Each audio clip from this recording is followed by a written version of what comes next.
Et maintenant, pour terminer, on va continuer dans cette veine-là un petit peu. On est dans l'introspection, on est dans le souhait d'augmenter notre bonheur, entre autres.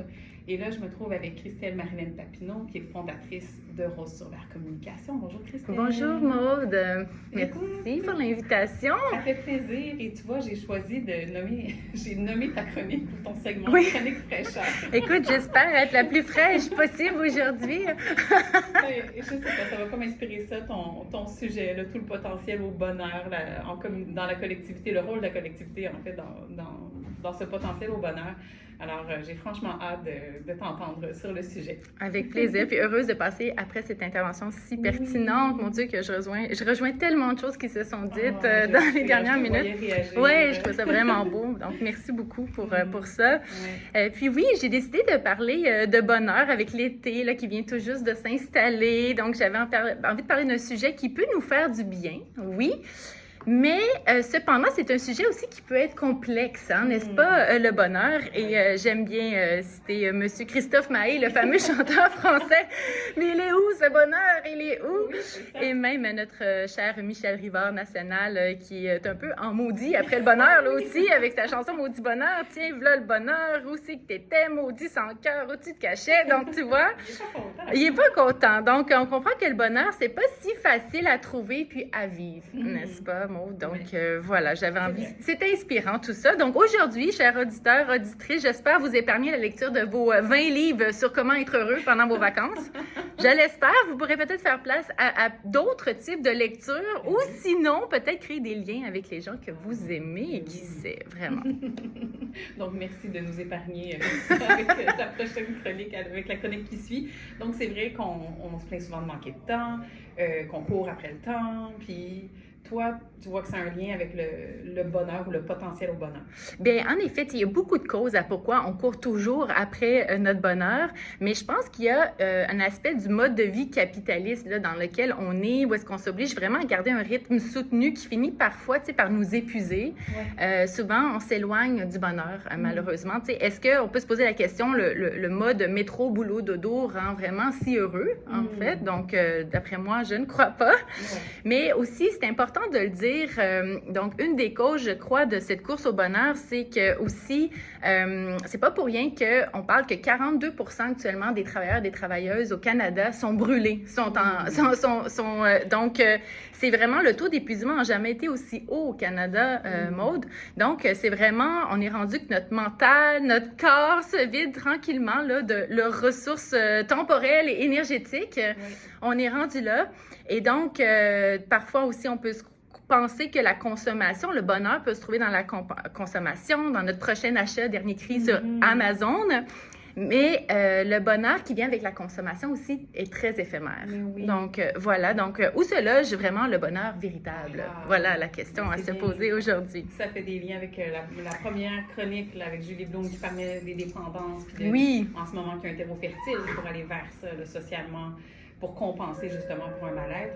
Et donc là, toi, tu as lu un rapport sur le bonheur en lien avec la collectivité, entre autres. Oui, puis ça m'a vraiment inspirée. En fait, c'est une étude que je trouve vraiment captivante. Excusez mon anglais, mon accent. Le World Economic Forum Happiness Report, donc 2025. Donc, c'est souvent publié autour de la Journée internationale du bonheur instaurée par l'ONU. Et donc, de façon très globale, si on peut dire, donc dans ce rapport, donc qui s'est fait à chaque année, on apprenait que le Canada, par exemple, en 2013, nous étions 6e dans les pays les plus heureux au monde. Et aujourd'hui, en 2025, on est rendu au rang 18e. Voilà, donc une petite drop. Et quelque chose qui ressort de ce rapport-là, c'est que les pays industrialisés comme le nôtre sont de moins en moins heureux de façon générale, mais nous demeurons le pays le plus heureux du G7. On peut peut-être, c'est une petite compensation. C'est relatif au bassin oui, définitivement. Et pourquoi ça me touche autant, ce rapport-là? C'est vraiment que ça dresse un portrait de l'humain de façon générale, en fait. Donc, peu importe ta religion, ton sexe, ton pays, tes croyances, peu importe, on cherche vraiment à comprendre c'est quoi la définition du bonheur comme être humain. Donc, vraiment à la source. Puis moi, je trouve ça beau et touchant. Et cette année, ben écoute, c'était on mettait vraiment la lunette sur la bienveillance, le prendre soin, le fameux care, le partage, donc 3 notions qu'on aime beaucoup, dont tu as souvent parlé à ton émission, n'est-ce pas? Effectivement. Et donc, là, dans ce rapport-là, est-ce que tu as relevé des faits là, qui étaient comme plus percutants que d'autres? C'est quoi les faits saillants de cette étude? Écoute, il y en a beaucoup. C'est une espèce de brique là, de 210 pages.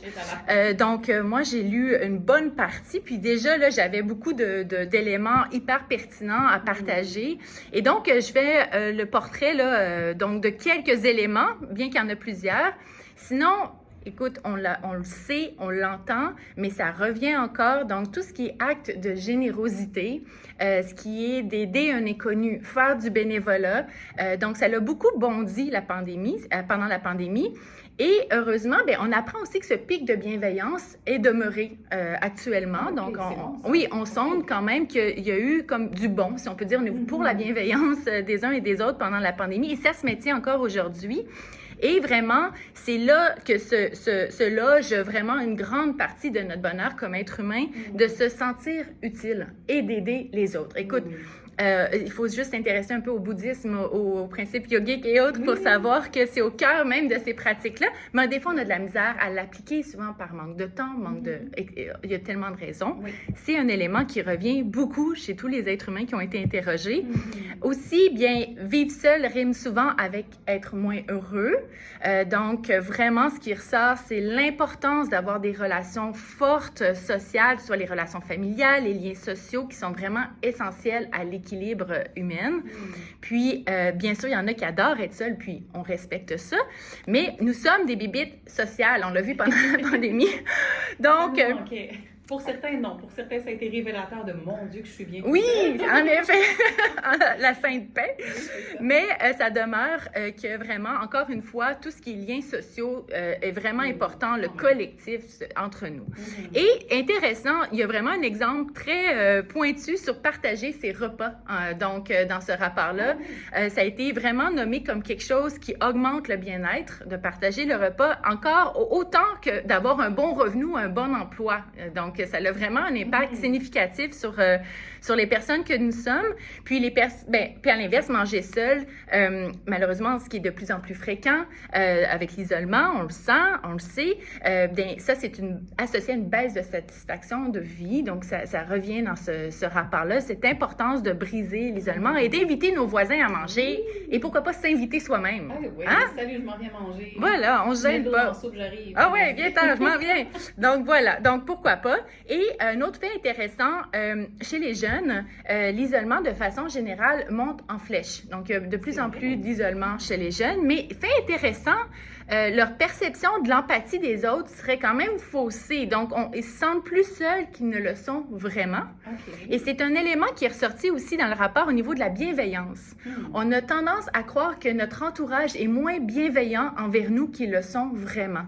Fait que ce qui fait en sorte que peut-être on va peut-être moins aller vers les autres, on va peut-être moins demander de services, on va peut-être moins justement être en lien avec nos voisins et autres. Donc, c'est quand même intéressant l'idée de la perception extérieure. Le décalage de perception est intéressant. Je me demande qu'est-ce qui génère ça, cette fausse perception à la baisse en plus. Oui, c'est ça. À la baisse, ça peut être aussi nos critères sociaux, sur quoi qu'on se base, pour dire, ça revient des fois juste à un point de vue individuel, nos blessures ou autres, là, ça peut revenir vraiment de soi-même.